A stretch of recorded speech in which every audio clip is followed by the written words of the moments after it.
আচ্ছা তোমাকে আরেকটা জিনিস জিজ্ঞাসা করি, তুমি গরুর কয়টা পা আছে, কয়টা কান আছে, কয়টা চোখ আছে বলো তো?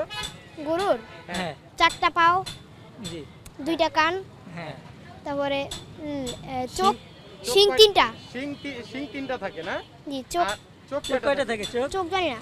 চোখ জানো না? জানি না আর লেজ কয়টা থাকে? লেজ একটা। লেজ একটা। জি। আর নাক আচ্ছা নাক নাক, কয়টা? নাক তো আমি এগুলো তো বলতে পারবো না। নাকও বলতে পারবা না? জি না। আচ্ছা আচ্ছা তো তুমি আর এবার মাথা কয়টা থাকে মাথা মাথা একটাই। একটা মাথা থাকে একটাই থাকে না? আচ্ছা তো তুমি তোমাকে যে এখানে নিয়ে আসছে কারা আজকে? আমাদের হুজুররা আমাদেরকে এই জায়গায় নিয়ে আসছে। তোমরা নাকি আজকে এবার একটা গরু কুরবানি দিতে চাচ্ছ? যে চাচ্ছিলাম আল্লাহ যদি ব্যবস্থা করে দেয়, যে পারবো, আল্লাহ যদি ব্যবস্থা করে দেয় কোরবানি দিতে, আমরা অবশ্যই কোরবানি দিতে পারবো ইনশাআল্লাহ। অবশ্যই দিতে পারবা। জি আল্লাহ যদি ব্যবস্থা করে দেয়। আচ্ছা তুমি যে গরু নিতে আসছো টাকা কে দিবে? টাকা কে দিবে? আল্লাহ দেবে।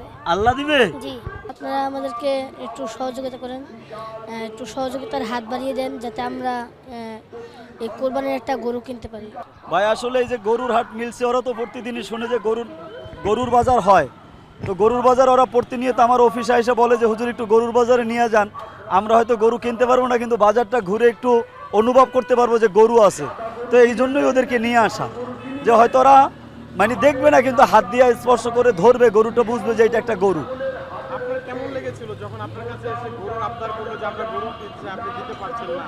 এটা আসলে ভাই এই কথাটা আমি বলতে আমার কষ্ট হয়, কারণ এই ছোট ছোট বাচ্চারা যখন একটা আবদার করে তখন না দিতে পারলে এটা নিজের কাছে অনেক কষ্টের।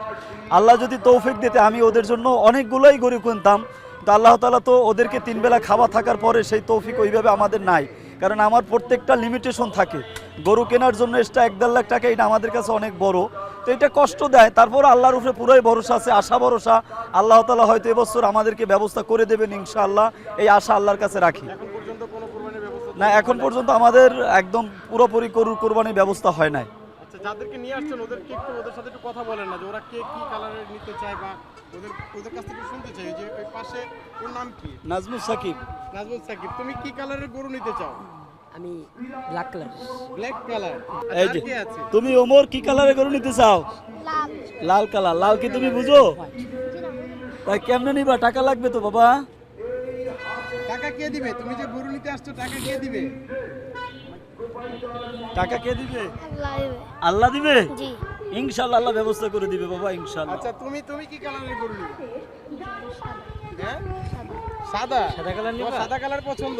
জি এখন তোমার ওই যে হুজুরের কাছে তো টাকা নাই, তোমার কাছে টাকা আছে? জি না, হ্যাঁ জি না, তোমার কাছে টাকা আছে? জি না, তো এখন গরু কিভাবে নিবা? আল্লাহ টাকা দিন। হ্যাঁ জি ইনশাল্লাহ আপনারা আমাদেরকে একটু সহযোগিতা করেন, একটু সহযোগিতার হাত বাড়িয়ে দেন যাতে আমরা এই কোরবানির একটা গরু কিনতে পারি। আচ্ছা আপনার মাদ্রাসার নাম আর একটু নাম্বারটা যদি বলে দিতেন। আমাদের মাদ্রাসার নাম হলো মদিনাতুল উলুম দৃষ্টি প্রতিবন্ধী এতিমখানা লিল্লা বোর্ডিং মাদ্রাসা। আমাদের ঠিকানা হলো স্থায়ী ঠিকানা আমবাগান ছোটোবাইটি স্টাফ কোয়ার্টার ডেমরা ঢাকা। আমাদের কন্ট্যাক্ট নাম্বার হলো 01953808171। আলহামদুলিল্লাহ আপনারা এর আগেও আসছেন, আমাদের মাদ্রাসার যে ভিডিও করছেন এর মাধ্যমে আমরা অনেক অন্ধ ছাত্র পেয়েছি। এটাও যদি এরকম বেশি বেশি শেয়ার হয় আমরা এর মাধ্যমে অন্ধ ছাত্রও পাবো, এবং এরা যে গরু নিতে চায় আমি আশা রাখি আল্লাহর দরবারে কোনো জিনিসের কমতি নাই। ও সাদা নিতে চায়, ও লাল নিতে চায়, ও কালা নিতে চায়, এটা আল্লাহর দরবারে অনেক বড় কিছু না। আল্লাহ ইচ্ছা করলে এটা ব্যবস্থা করতে পারে, এইটা আল্লাহর উপর আমার পুরোপুরি ইয়াকিন এবং বিশ্বাস আছে, আল্লাহ ব্যবস্থা করবে ইনশাআল্লাহ। এই বলে আমি আল্লাহর উপরে আশা রেখি ইনশাআল্লাহ আমি বিদায় নিচ্ছি ভাই। হ্যাঁ দেখো তোমার কাছে কেমন লাগছে? জি আলহামদুলিল্লাহ ভালো লাগছে। আগে কখনো তুমি বাজারে গেছো? জি না। হ্যাঁ জি না। এই প্রথম বাজারে আসা তোমার অনুভূতিটা বলো। যে আমি যে প্রথম বাজারে আছি, আর কোনো আমাদেরকে আজকে যে যে গরু হাটে আসলাম সেটা অনেক ভালো লাগছে, যে আজকে তো আজ গরু ধরলাম, এটা একটা আনন্দের বিষয়। আর তো কোনো সময় আমরা বাজারে তো এরকম আসি না, খালি আজকে প্রথম এসে আমরা এই গরুটা ধরলাম। তাই তুমি কি তোমার লাইফে প্রথম গরু ধরলা? জি